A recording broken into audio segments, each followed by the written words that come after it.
Have you ever checked your bank app after payday and thought, where did all my money go? If that's happened to you, you're definitely not alone. It's easy to look at your balance and wonder where it all disappeared, especially when you don't feel like you've bought anything extravagant. But what if I told you that overspending is more about psychology than bad money habits? In this video, we'll talk about 5 signs you're overspending and give you practical steps to break the cycle for good. Let's dive in. 1. You're always chasing instant gratification.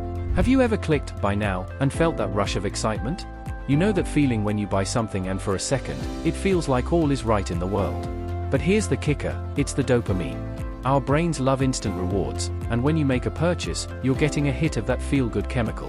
But here's what most people don't realize, the anticipation of buying something feels better than actually owning it. That's right, just the thought of getting something new can feel more exciting than the actual item. Think about it for a second. How many times have you bought something just for that quick high, only to forget about it a week later? The initial satisfaction quickly fades, and then you're left with a purchase you didn't even need. So, how do we break the cycle? It's simple, try the 24-hour rule. Next time you're tempted to buy something you don't really need, wait for a full 24 hours. More often than not, that craving will pass, and you'll realize you're better off without it. Give it a try. Don't you think it would feel great to finally regain control over those impulsive purchases? Instead of spending on a whim, you can spend intentionally. 2. You're spending to feel in control. This one hits hard for a lot of us. When life feels chaotic or stressful, what's the first thing many people do? They go shopping. It's called retail therapy, and it's more common than you think. Shopping can offer a quick fix, a way to regain a sense of control when everything else feels out of whack. But, just like comfort food, the feeling wears off quickly, and often, you're left with a shopping bag full of regret. Have you noticed how you sometimes buy things when you're feeling stressed or overwhelmed? Maybe you're having a rough day at work, or things aren't going as planned, and suddenly, buying something feels like a solution. But here's the reality, spending won't fix your emotions in the long run. Instead, it just adds another layer of stress in the form of bills and regret. What's really going on when you shop like this? Is it boredom, burnout, or just a bad day? Take a step back and recognize when you're using spending to mask something deeper. Acknowledge that emotion, and you'll be on the right path to breaking the cycle. What if, instead of reaching for your credit card, you reached for a healthy alternative like a walk or a good chat with a friend? It could be the change that helps you control your spending habits. 3. You're confusing self-worth with net worth. Let's talk about social media. If you scroll for long enough, it might seem like everyone is living their best life, vacations, fancy meals, new gadgets, you name it. But here's the catch, most of what you see online isn't real. We're often comparing our behind the scenes to someone else's highlight reel, and that's a dangerous game when it comes to money. We're conditioned to think that having more means we're more valuable, even though our net worth has nothing to do with our self-worth. Have you ever caught yourself buying something just because you saw someone else with it? Maybe it's a luxury handbag or a new tech gadget, and you think, I should get that to keep up.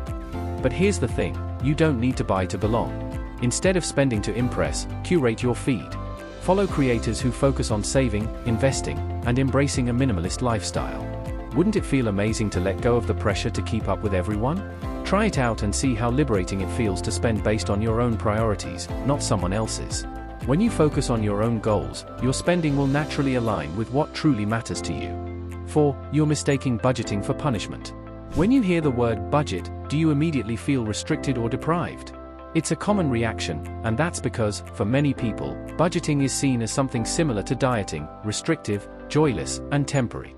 But here's the twist, budgeting doesn't have to feel like punishment. In fact, it's the exact opposite. Budgeting should be empowering. It's about saying yes to the things that really matter while saying no to things that don't align with your goals. The key is to change the way you view budgeting. Instead of saying, I can't buy coffee, reframe it to, I'm choosing to save for something more important. This subtle shift in your thinking allows you to see budgeting as a tool for freedom, not a restriction. And here's a question. What would happen if you thought of your budget as a path to achieve something that excites you, rather than a way to limit yourself? A simple mindset change can help you feel more in control of your money and your life. Want to break free from the guilt of budgeting? Start by viewing it as a way to bring you closer to your goals, not further from them. 5. You're not building enough friction. Have you noticed how easy it is to swipe, tap, and spend without a second thought? Digital payments make it incredibly convenient to buy what you want, but this ease of access can make spending feel effortless. Studies show that people spend up to 83% more when using cards instead of cash. This is because you don't physically feel the exchange of money, making it harder to process the loss. The solution isn't to stop using cards entirely, it's about adding friction back into the process to make you think before you spend. Have you considered how much easier it would be to resist an impulse buy if there was a small delay? That brief moment of hesitation can make all the difference. For instance, turn off save payment information on online stores, so it takes more time to make a purchase. Another option is to keep your debit card in a drawer instead of your wallet.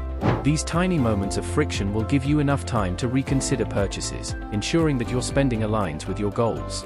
Adding just a few extra steps can significantly slow down those impulsive decisions and give you better control over your spending habits. How do you break the overspending cycle? Breaking free from overspending isn't about sheer willpower, it's about awareness and understanding. Once you understand the emotional triggers and patterns behind your spending habits, you can change your approach. Start by tracking your emotional triggers. Are you spending because of stress, comparison, or boredom? Review your spending weekly to stay accountable and on track. Replace spending rewards with non-monetary alternatives like spending time in nature or enjoying a relaxing evening. Automate your savings so that it happens automatically without the temptation to spend. The most important thing is to celebrate small victories. If you skipped an impulse buy this week, that's real progress. Want to make your financial goals a reality? Start by taking these small steps today and gradually break the overspending cycle. It's all about building awareness and making intentional choices with your money. And trust me, every small win counts. Breaking the cycle of overspending doesn't happen overnight, but it's entirely within your control.